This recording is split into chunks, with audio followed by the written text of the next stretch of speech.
আচ্ছা, অনুনাসিক ধ্বনি আমরা জানি যেগুলোকে আমরা চন্দ্রবিন্দু যোগ করে কথা বলি, যে শব্দগুলোর প্রথমেই যে অক্ষরে চন্দ্রবিন্দু যোগ হয় তাকে আমরা অনুনাসিক ধ্বনি বলি। যেমন অনুনাসিক স্বর উচ্চারণের সময় সব সময় কিন্তু চন্দ্রবিন্দু যুক্ত করতে হবে। চন্দ্রবিন্দু যুক্ত শব্দকেই আমরা কিন্তু অনুনাসিক স্বর বলে থাকি বা অনুনাসিক ধ্বনি বলে থাকি বা অনুনাসিক বর্ণ বলে থাকি। আর একটা কথা, সেটা হচ্ছে যে চন্দ্রবিন্দু যখন যুক্ত হবে সেটা কিন্তু অনুনাসিক চিহ্ন, ঠিক আছে? চন্দ্রবিন্দুটা যুক্ত অনুনাসিক চিহ্ন বলে কিছু হয় না যদিও, কিন্তু চন্দ্রবিন্দু যখন যুক্ত হবে সেটা কিন্তু অনুনাসিক ধ্বনি হয়ে যাবে।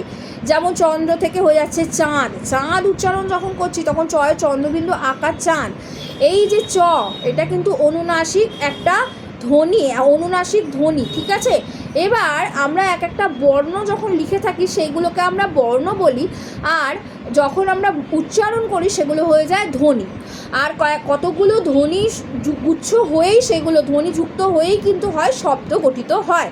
সুতরাং এখানে চাঁদের চা হচ্ছে চ হচ্ছে এখানে অবশ্যই কিন্তু একটা ধ্বনি যখন আমরা মুখে বলছি আর লিখছি যখন সেটা বর্ণ। দ হলো একটা ধ্বনি, লিখছি যখন সেটা বর্ণ। সুতরাং দুটো ধ্বনি এখানে আছে।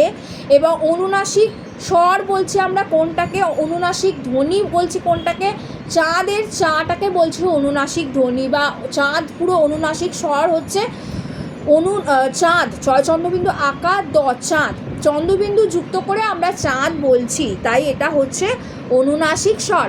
আর যখন আমরা অনুনাসিক স্বর যখন হচ্ছে তখন সবসময় চন্দ্রবিন্দু যুক্ত থাকে, এইটা মনে রাখতে হবে।